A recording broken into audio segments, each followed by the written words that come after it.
안녕하세요. 저는 58살의 정희선입니다. 오늘은 제 가슴 속 깊이 묻어뒀던 이야기를 들려드리려고 해요. 사랑하는 남편 김명수 씨와 함께 겪었던 고난과 그의 마지막 선물을 통해 다시 일어설 수 있었던 기적 같은 이야기를요. 우리 부부는 원래 평범한 중산층 가정이었어요. 작은 자영업을 운영하며 어렵지 않게 살았죠. 그런데 그 모든 것이 남편이 한 친구를 돕겠다고 나선 이후 완전히 달라졌습니다. 13년 전 어느 날이었어요. 남편의 오랜 친구가 찾아왔습니다. 영수야, 정말 부탁이다. 내가 사업이 잘못돼서 은행에서 돈을 빌릴 수가 없네. 내가 보증 좀 서주면 안 되겠냐? 남편은 평소 의리가 강한 사람이었어요. 희선아, 그 친구가 예전에 나를 많이 도와줬던 사람이야. 내가 이번에 보증 서주면 금방 갚을 거래. 저는 걱정됐어요. 당신, 그런 거 잘못되면 우리까지 큰일 난다니까. 하지만 남편은 제 만류를 뿌리치고 친구를 도왔어요. 그리고 몇 달 뒤 그 친구는 잠적했습니다.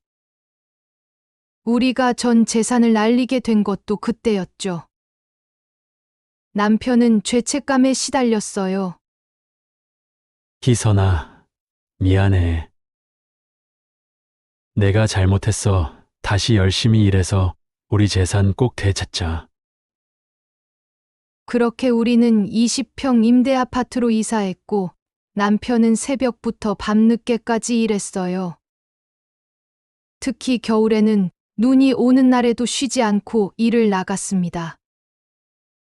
조금만 더 고생하면 다시 예전처럼 살 수 있을 거야. 그는 그렇게 자신을 다그쳤고 몸이 부서져라 이랬어요. 그런 남편을 볼 때마다 제 마음은 무너졌습니다. 당신, 건강 망치면 무슨 소용이야. 제발 조금만 쉬어가자고. 그래도 남편은 멈추지 않았죠. 그렇게 시간이 흐르고 아이들도 다 커서 출가하고 남편도 고생만 하다 나이가 들어버렸죠. 그러던 어느 겨울날이었어요. 눈이 소복이 쌓인 아침, 남편은 트럭에 건축자재를 가득 싣고 나갔습니다. 오늘 일만 끝나면 조금 일찍 들어올게.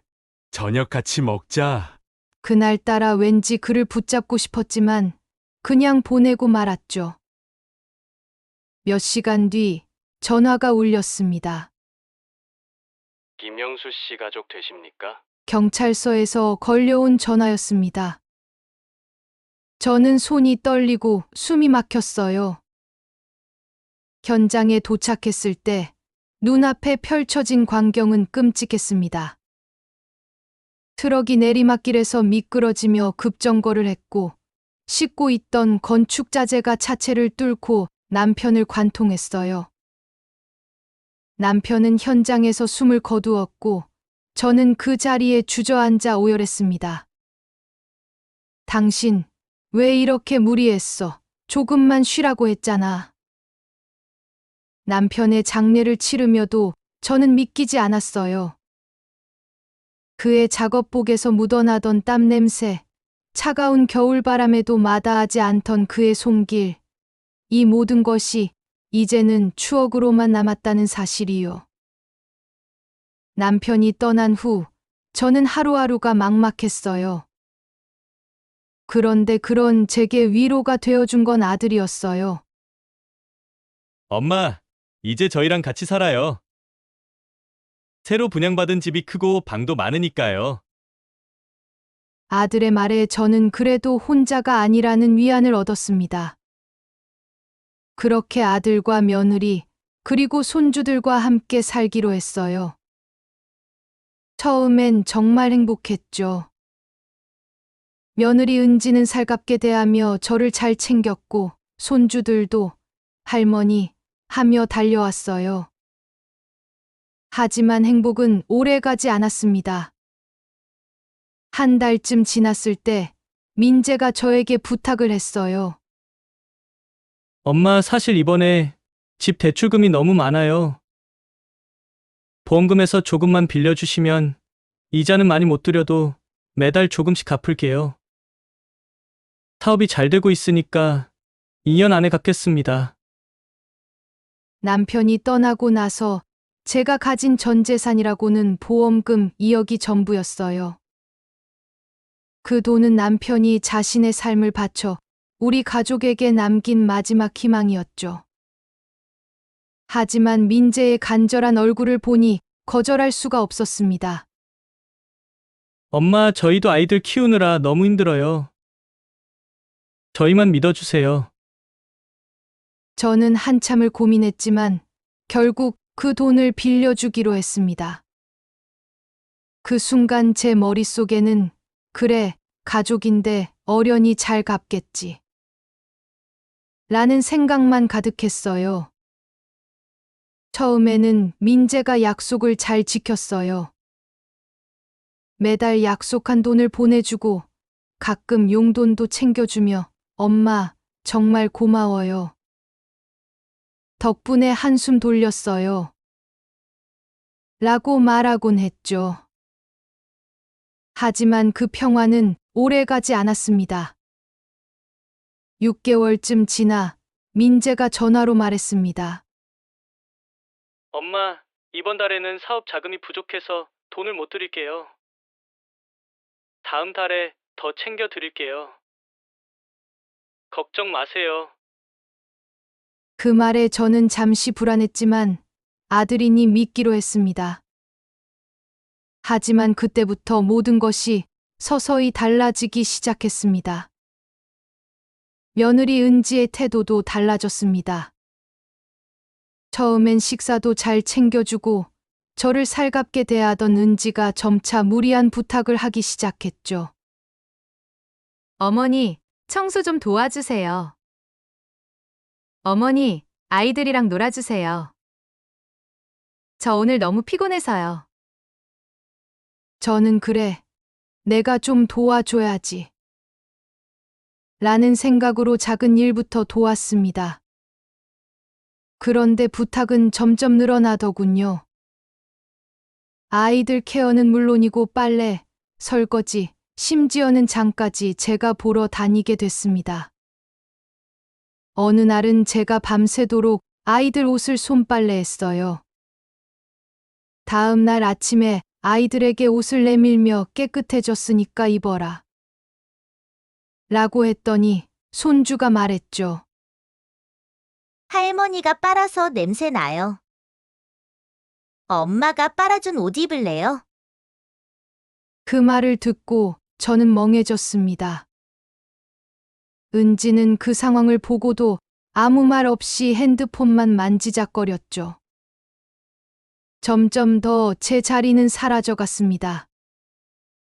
처음엔 현관과 화장실 가까운 방을 제게 내주었어요. 그런데 얼마 안 가. 어머니, 여기 계셔야 편하시죠? 라던 그 방을 나중에는 애들 공부방으로 바꾼다며 저를 다락방으로 내몰았죠. 어머니, 아이들이 이제 커서 공부할 공간이 필요해요. 다락방도 아늑하고 괜찮으실 거예요. 다락방은 여름이면 숨이 막힐 정도로 더웠고 겨울이면 냉기가 가득했어요. 그래도 저는 꾹 참고 살았습니다. 하지만 며느리의 불만은 계속됐습니다. 어머니, 요즘 반찬이 너무 부실해요. 어른이 아이들 건강 생각 안 하면 어떡해요? 이 고기 반찬 좀 보세요. 너무 퍽퍽하지 않아요? 시장 가시면 더 신선한 거 좀 골라주세요. 매달 용돈이라며 던져주는 돈으로 시장을 보며 생활했지만 은지는 늘 반찬에 트집을 잡았어요. 그 말을 듣는 순간마다 속이 상했지만 저는 아무 말도 할 수 없었죠. 손주들조차 변했습니다. 처음엔 할머니 하며 품에 안기던 아이들이 점점 저를 외면하기 시작했어요. 할머니 밥 맛없어요. 우리 배달시켜 먹을래요. 어느 날은 제가 다락방에서 눈물을 흘리며 드라마를 보고 있는데 손주가 올라오더니 이렇게 말했습니다. 할머니, 드라마 좀 끄세요. 우리 공부해야 한다고요. 할머니, 우리 친구들이 할머니 이상하대요. 왜 다락방에 혼자 있어요?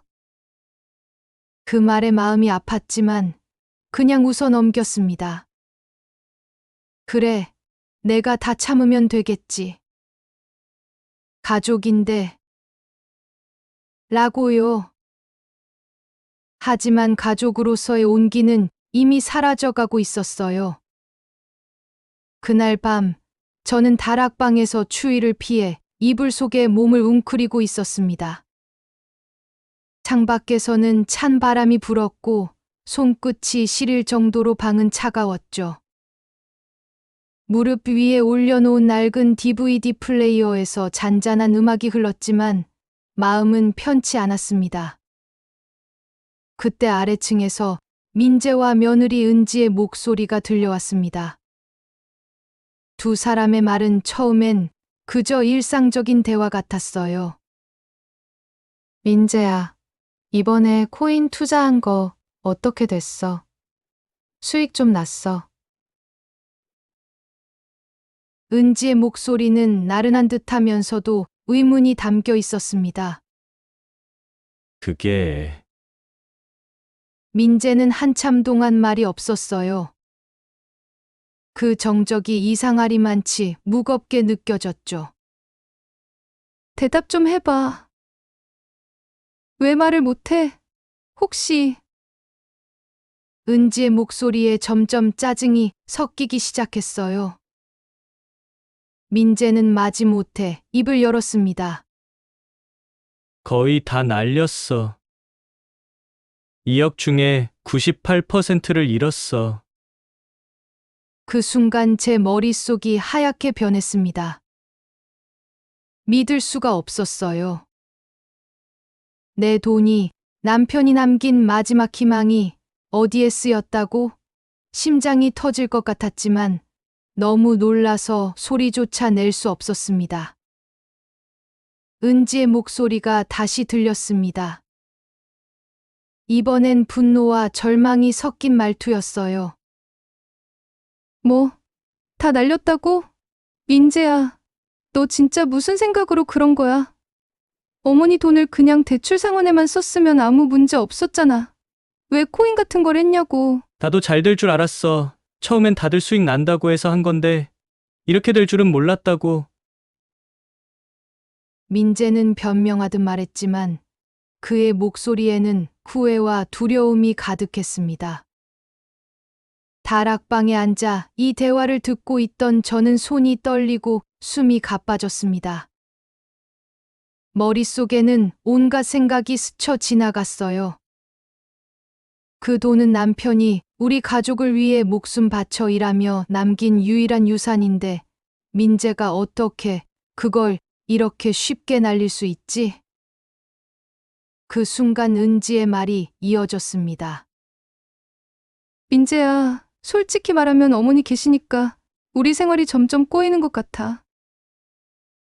빨리 나가시게 해야 우리도 좀 숨 돌리지 않을까? 애들도 할머니랑 너무 안 맞아. 나도 알아. 근데 지금은 그냥 조금만 더 기다려줘. 방법이 없잖아. 게다가 코인도 날려서 지금 돌려드릴 돈도 없는데. 민재는 한숨을 쉬며 말을 이었습니다. 조금만 더 참아줘. 내가 돈 다시 어떻게든 마련해 볼게. 어머니의 분노와 절망. 그 말을 들은 순간 저는 숨이 막혀 울음을 터뜨릴 뻔했습니다. 남편이 목숨 바쳐 지킨 돈을 날린 것도 모자라 이제는 제가 불편하다고요? 나를, 아이들을 길러낸 엄마를 이렇게까지 몰아내려고 하다니. 눈물이 왈칵 쏟아졌지만 이불로 입을 막으며 최대한 소리를 죽였습니다. 제 마음속에서는 분노와 배신감이 교차하고 있었습니다. 이게 정말 내 아들인가? 내가 밤낮 없이 일하며 키운 민재가 맞나? 그 대화는 칼처럼 제 가슴을 베어냈습니다. 더 이상 듣고 있을 수가 없었어요. 다락방 창문으로 새어 들어오는 찬바람에 온몸이 떨렸지만 그보다 더 차가운 건 아들과 며느리가 나를 바라보는 마음이었습니다. 그날 밤 저는 처음으로 결심했습니다. 더 이상 이 집에 머물 수 없다고요. 민재와 은지는 저를 돈으로만 바라보는 사람들이었습니다. 제가 할 수 있는 마지막 일은 그들과 관계를 정리하고 제 삶을 다시 찾는 것이었죠.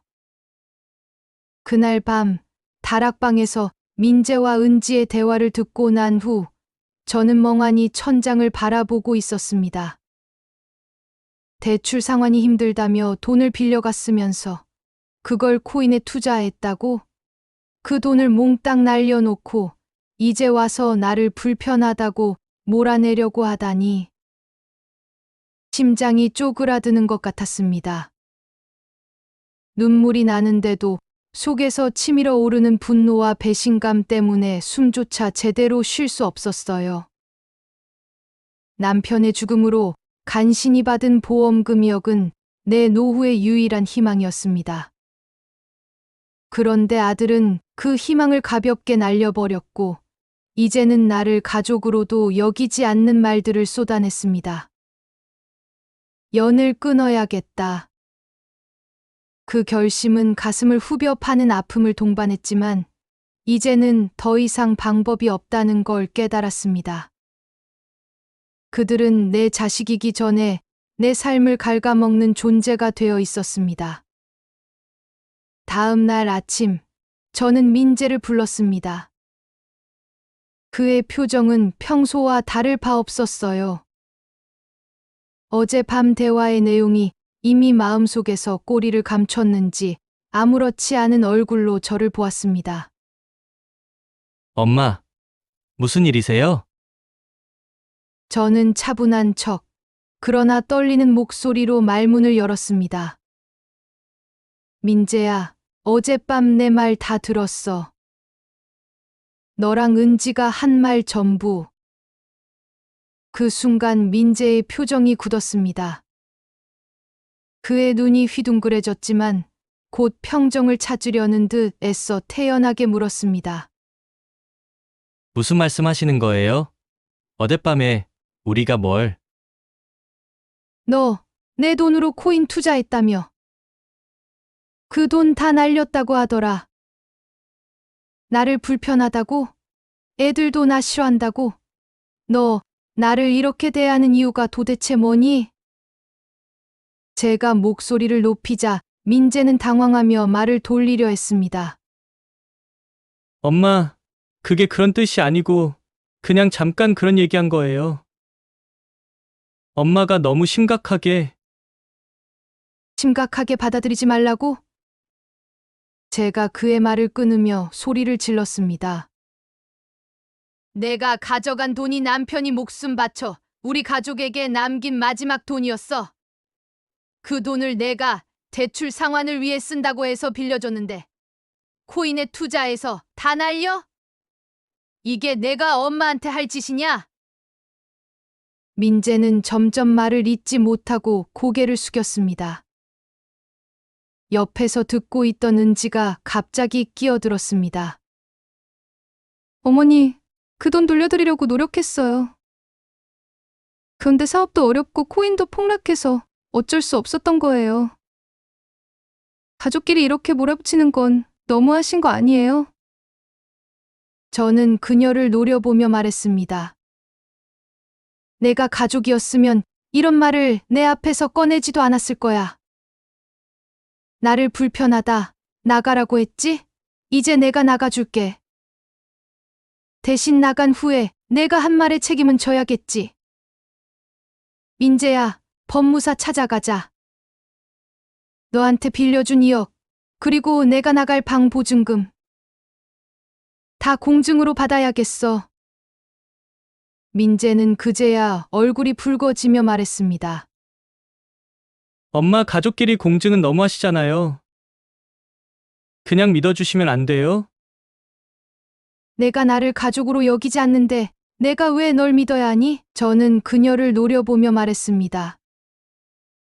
제 목소리는 차갑고 단호했습니다. 내가 나한테 한 거짓말과 배신에 대해 난 너를 더 이상 믿을 수 없어. 공증이든 뭐든 하지 않으면 이 집에서 한 발짝도 나가지 않을 거야.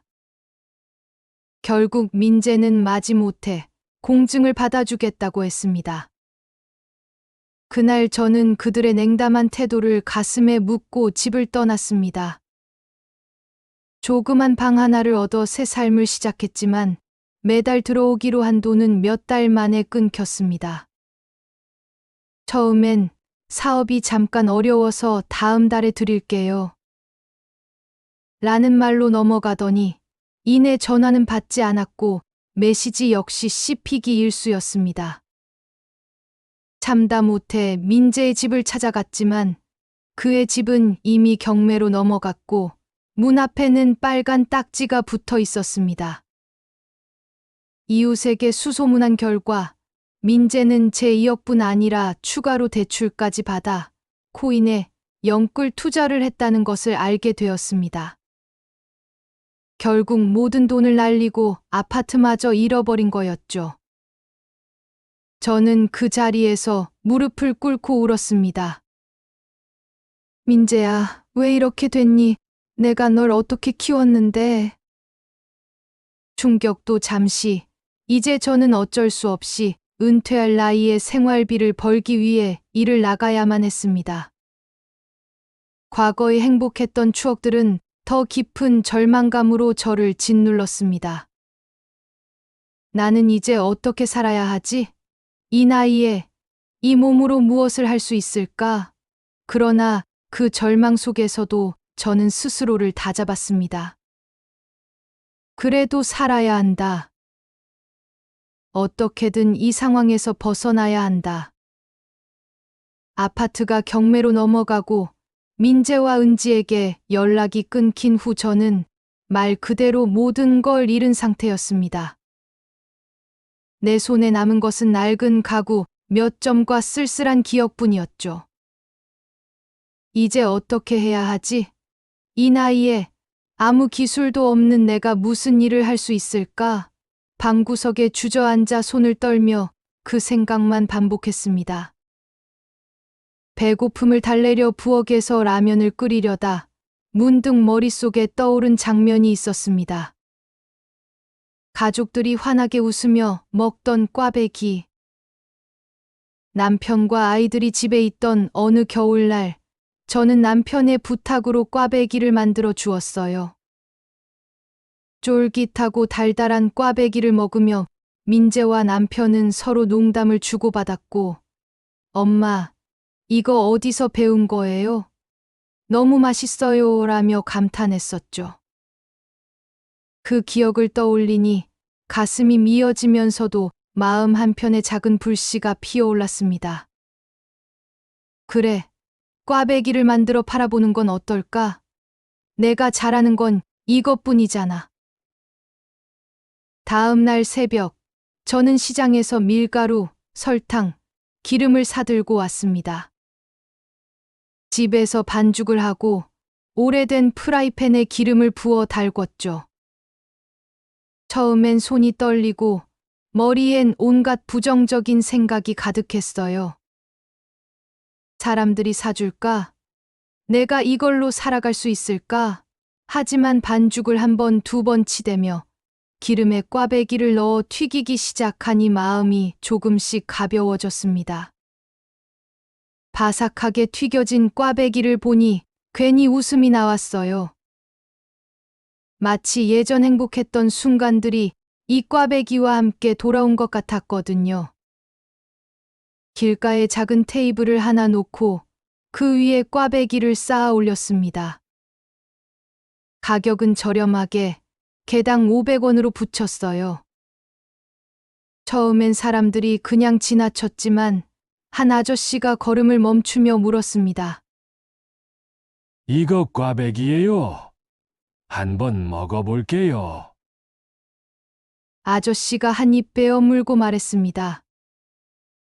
오, 이거 옛날 맛인데요. 쫀득쫀득하고 달달하니 딱 좋아요.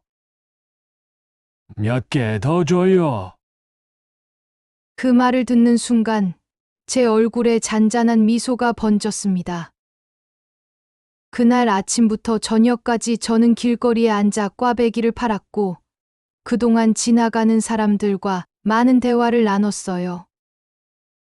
어느 날 한 아이가 엄마 손을 잡고 제 꽈배기 앞에 멈췄습니다. 엄마, 저거 뭐야? 꽈배기라는 거야. 엄마, 어릴 때 많이 먹었던 거야. 나도 먹어보고 싶어. 그 아이는 꽈배기를 한 입 베어 물고는 눈을 반짝이며 말했어요. 엄마, 이거 진짜 맛있어. 또 사줘. 그 말을 듣는데 가슴이 뭉클했습니다. 예전에 민재가 꽈배기를 처음 먹고 똑같이 했던 말이었거든요. 엄마, 이거 또 만들어줘. 라고 말하던 그 모습이 순간 겹쳐 보였습니다. 또 어떤 날에는 허름한 옷차림의 할머니가 제 앞에 서더니 조심스럽게 물었습니다. 이봐요, 이거 얼마예요? 개당 500원이에요, 어머니. 그 할머니는 주머니에서 동전을 꺼내셨어요. 하지만 1,000원을 맞추지 못하고 머뭇거리다가 되돌아서려 했죠. 어머니, 그냥 가져가세요. 제가 그렇게 말하자 할머니는 한사코 괜찮다고 하셨지만 결국 눈물을 머금고 꽈배기를 받아 가셨습니다. 그날 밤, 저는 그 할머니를 떠올리며 혼자 중얼거렸습니다. 그래, 나도 이 꽈배기로 누군가에게 작은 위안을 줄 수 있다면 그걸로 충분하지 않을까? 그날 남편과 함께 했던 추억이 가득 담긴 꽈배기를 반죽하며 눈물이 흘렀습니다. 기름에 꽈배기가 부풀어 오르는 모습을 보니 그 옆에서 남편이 웃으며 당신, 꽈배기 하나는 정말 최고야 라고 말하던 장면이 떠오르더군요. 하지만 이제 그 기억 속의 웃음소리는 사라지고 가족이었던 사람들은 남이 되어버렸습니다. 저 혼자 작은 가스레인지 앞에 앉아 손을 떨며 꽈배기를 뒤집고 있는 모습이 너무 초라하게 느껴졌습니다. 하지만 그날 한 손님이 제게 이런 말을 했습니다. 이 꽈배기 정말 맛있어요. 제가 어릴 때 엄마가 만들어주던 맛이에요. 오늘 덕분에 옛날 생각 많이 했네요. 그 말을 듣는 순간 가슴 한구석에서 따뜻한 무언가가 올라왔습니다. 비록 가족은 떠나갔고 제 삶은 송두리째 흔들렸지만 이 꽈배기를 통해 저는 다시 누군가에게 위로를 줄 수 있다는 걸 깨달았어요. 그날 밤 꽈배기를 튀기고 집으로 돌아온 저는 홀로 방 한가운데 앉아 있었습니다.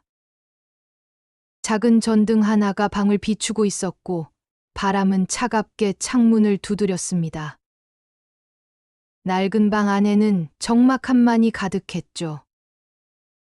그날따라 남편 생각이 더 깊어졌습니다. 당신, 지금도 나를 보고 있다면 뭐라고 할까? 이렇게 힘들게 살아가는 날 보면 마음 아파하겠지. 눈앞이 흐려질 만큼 눈물이 차오르는데 문득 남편의 유품 상자가 생각났습니다.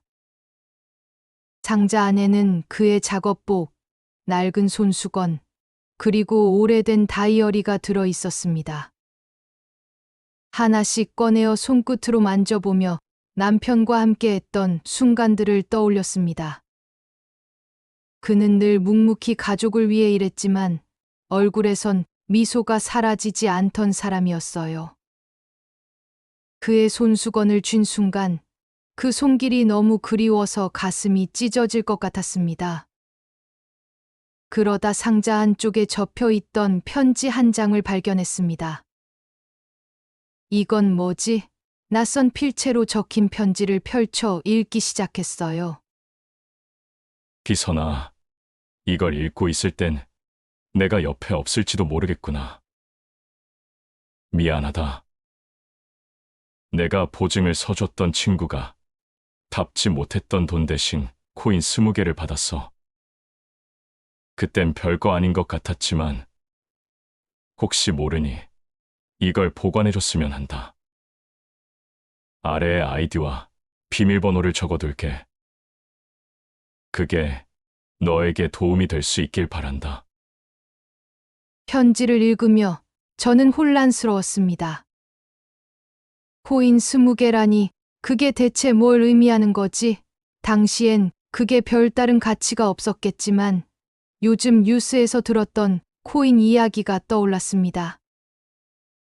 그래, 확인이나 해보자. 편지에 적힌 아이디와 비밀번호를 따라 핸드폰에 입력했습니다. 계정을 찾는데 시간이 조금 걸렸지만 곧 화면이 열리며 잔액이 표시되었습니다. 그 순간 제 심장은 멎을 것 같았습니다. 2라는 숫자 뒤에 0이 9개나 있었습니다. 20억 원. 무려 20억. 손이 떨렸습니다. 머릿속엔 온갖 생각이 스쳐갔어요. 이게 어떻게 된 일이지? 이게 정말 사실일까? 꿈인가? 가짜로 장난치는 건가? 믿기지 않아 한참을 멍하니 화면만 바라봤습니다. 심장이 미친 듯이 뛰었어요.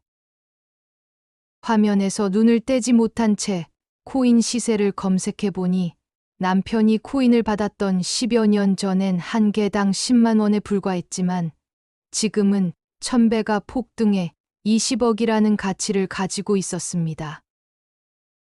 당신 정말 당신이 날 지켜준 거야? 눈물이 하염없이 흘러내렸습니다. 남편이 그 고된 삶 속에서도 마지막까지 우리 가족을 위해 무엇인가 남겨두었다는 사실에 가슴이 뜨거워졌습니다. 그러나 동시에 가슴이 찢어질 듯 아팠습니다. 당신이 살아 있었다면 이 돈으로 우리 노후를 걱정 없이 보낼 수 있었을 텐데. 함께 여행도 다니고 당신이 좋아하던 따뜻한 찜질방도 자주 가면서 이런 기적 같은 일이 벌어졌음에도 그 돈을 함께 쓸 수 없는 현실이 너무도 잔인하게 느껴졌습니다.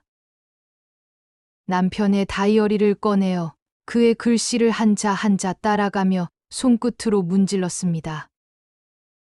당신 너무 고생했는데 왜 그렇게 일만 하다 떠난 거야? 나를 혼자 두고. 그렇게 한참을 울고 난 후 저는 남편이 남긴 선물이 단순한 돈 이상의 의미라는 걸 깨달았습니다. 그 돈은 남편이 마지막까지 저를 지키고 싶어 했던 마음의 표현이었어요. 그래. 이 돈으로 나도 당신이 바랐던 것처럼 이제는 나 자신을 위해 살아볼게. 지금껏 가족들 뒷바라지만 하고 살았는데 이제는 내가 하고 싶은 걸 하면서 편히 살자. 20억이라는 숫자가 제게 준 것은 단순한 금전적 여유뿐 아니라 잃어버린 삶을 되찾을 용기였습니다. 남편의 유품을 정리하며 저는 그를 가슴속에 깊이 새겼습니다. 그의 사랑이 담긴 마지막 선물은 절망에 빠진 저를 다시 일으켜 세웠고 새로운 시작의 동력이 되어 주었습니다. 당신, 지금도 나를 보고 있지? 나도 이제 행복하게 살아볼게. 고마워. 정말 고마워. 먼저 이 돈으로 경매로 나온 민재네 집을 낙찰받아야겠어. 그래, 내가 나에게 했던지 그대로 갚아주마. 제 마음은 이미 결심을 굳혔습니다.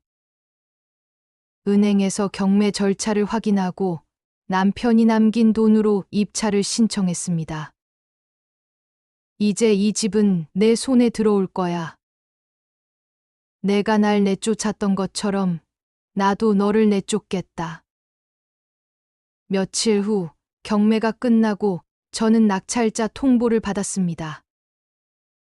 제 이름이 찍힌 서류를 들고 집으로 돌아오는 길, 묘한 감정이 밀려왔습니다. 복수의 쾌감이면서도 한편으로는 가족에게 이런 일을 해야만 하는 상황 자체가 씁쓸했습니다. 민재야, 이건 내가 선택한 길이다. 내가 한 번은 기회를 줬었지. 하지만 내가 그 기회를 내팽개쳤으니 이젠 내가 나서야지. 어머니의 이름을 보고 놀란 아들. 2주 뒤 나는 낙찰 사실을 알리며 아들에게 집을 비워야 한다고 통보했습니다. 처음엔 민재도 별 감흥이 없는 듯 보였습니다. 이름이 똑같은 사람이겠지 하고 넘겼으니까요. 하지만 그날 저녁 내가 직접 집을 찾아갔습니다. 초인종을 누르자 문이 열렸고 민재가 놀란 얼굴로 나를 마주했습니다. 어머니, 여기 왜 오셨어요? 나는 차가운 목소리로 말을 꺼냈습니다. 내 집, 내가 경매로 낙찰받았다. 이제 이 집은 내 소유야. 2주 안에 나가. 그 말을 듣는 순간 민재의 얼굴은 하얗게 질렸습니다. 뭐라고요? 어머니가요? 이거 농담이죠? 나는 서류를 그의 눈앞에 내밀었습니다. 여기 내 이름, 똑똑히 봐. 내가 이 집에 남아 있으려면 나랑 계약이라도 해야겠지.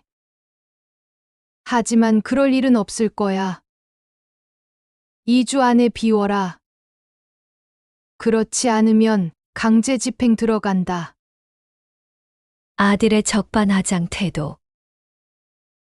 그제야 민재는 황당하다는 듯이 목소리를 높였습니다. 어머니, 어떻게 이럴 수가 있어요? 돈이 있으셨으면서 왜 그때 저희를 안 도와주셨냐고요? 어려운 것 뻔히 아시면서 내쫓으시는 건 너무한 거 아니에요? 그 말을 듣는 순간 나는 참았던 분노가 폭발했습니다. 너 지금 나한테 그런 말할 자격이 있니? 네가 내 돈 다 날리고 내가 살 데가 없어서 방 한 칸에 살게 만든 사람이 누구야? 내가 널 가족이라며 신뢰를 바랬을 때 네가 한 행동은 뭔지 생각해봤니? 민재는 아무 말도 못하고 눈만 굴렸습니다. 그러다 다시 목소리를 높이며 말했습니다. 그래도 어머니잖아요. 가족인데 이렇게까지 하실 필요는 없잖아요. 가족. 가족이라면서 너희는 나를 집에서 내쫓고 돈도 갚지 않았지? 그게 가족이 하는 짓이냐? 내가 말하는 가족은 나한테 상처만 주고 떠나버린 존재야. 더는 나를 가족으로 여기지 마. 냉정한 마지막 통보. 나는 가방에서 열쇠를 꺼내 민재에게 던졌습니다. 갈 데 없으면 내가 살던 방 한 칸짜리 집으로 가. 그곳이 내가 살기에 딱 어울려. 민재는 열쇠를 잡으며 울먹이는 듯 보였지만 나는 차갑게 등을 돌렸습니다. 2억은 안 갚아도 좋아. 대신 다시는 내 앞에 나타나지 마라. 내가 한 짓을 똑똑히 기억하면서 살아. 경매로 집을 낙찰받은 것만으로는 이 복수를 끝낼 수 없었습니다. 그들이 받는 고통이 내가 받은 상처와 절망의 크기만큼 커야 한다고 생각했습니다. 내가 날 철저히 짓밟았으니 내가 너를 더 철저히 무너뜨려 주마. 나는 이 복수를 계획하며 더 극적인 한 방을 준비했습니다. 첫 번째, 은지의 가식적인 효도 이미지, 박살내기. 며느리 은지는 SNS에서 효부 며느리로 자칭하며 팔로워들에게 감동적인 글과 사진을 자랑하곤 했습니다. 어머니를 모시고 산다는 건 쉽지 않지만 그만큼 보람이 있어요. 가족은 희생 없이 존재할 수 없잖아요. 그 글을 볼 때마다 피가 거꾸로 솟았습니다. 다락방에서 내가 밥과 빨래를 맡으며 식모처럼 살고 있을 때 그녀는 가식적인 웃음으로 사람들의 칭찬을 받았으니 말입니다. 나는 그녀의 가면을 벗기기로 했습니다. 다락방에서 몰래 녹음해 두었던 은지의 말들을 편집했습니다. 애들도 할머니 싫어하잖아. 그냥 나가라고 하면 되잖아. 어머니 때문에 생활비가 부족해졌어. 빨리 정리하자. 이 녹음 파일을 그녀의 SNS 계정이 있는 커뮤니티와 팔로워들에게 익명으로 보냈습니다. 여러분, 효부라며 사람들을 속이고 있지만 그녀가 실제로 어머니에게 했던 말을 들어보시죠. 폭로가 공개되자마자 그녀의 SNS는 불타올랐습니다. 은지 씨, 진짜 이런 말을 하신 거예요? 어떻게 어머니를 그렇게 대할 수 있나요? 효부인 척하며 우리를 속이다니 실망입니다. 몇 시간 뒤 그녀는 계정을 삭제했습니다. 효부라는 가면이 벗겨지자 그녀는 더 이상 사람들 앞에 나설 수 없게 됐습니다. 두 번째, 민재의 거짓된 성공 이미지, 무너뜨리기. 민재는 자신을 성공한 사업가로 포장하며 투자자와 주변 사람들에게 신뢰를 얻고 있었습니다. 그러나 실제로 그는 사업 자금은커녕 내가 준 돈까지 코인의 몰빵에 날려버린 사람이었습니다. 경매 과정에서 내가 확보한 그의 금융 기록을 들고 투자자들에게 연락을 돌렸습니다. 민재 씨가 성공한 사업가라고 믿으셨겠지만 그는 투자금을 코인의 몰빵에 전부 날렸습니다. 사업 확장은 거짓이었고 집마저 경매로 넘어간 상황입니다. 민재의 투자자들이 그를 찾아가 항의했습니다. 민재 씨, 우리 돈은 어디 갔습니까? 당신 말만 믿었는데 이게 뭐예요? 코인에 날렸다는 게 사실입니까? 민재는 결국 거짓말이 들통나며 투자자들 사이에서 신뢰를 잃었습니다. 그의 사업은 파산 위기에 몰렸고 성공한 사업가라는 이미지는 완전히 무너졌습니다. 모든 것을 끝내고 내 마음은 복잡했지만 한 가지는 확실했습니다. 민재와 며느리에게 받은 상처와 배신감을 조금이라도 갚아줬다는 쾌감이었습니다. 그래, 나는 내 삶을 다시 시작할 거야. 그리고 내가 한 선택의 결과를 너 스스로 감당해야 한다는 것도 똑똑히 배워라. 여러분, 오늘 제 복수의 이야기가 통쾌한 사이다 같은 한 방이 되었기를 바랍니다. 구독과 좋아요는 방송 제작에 큰 힘이 됩니다.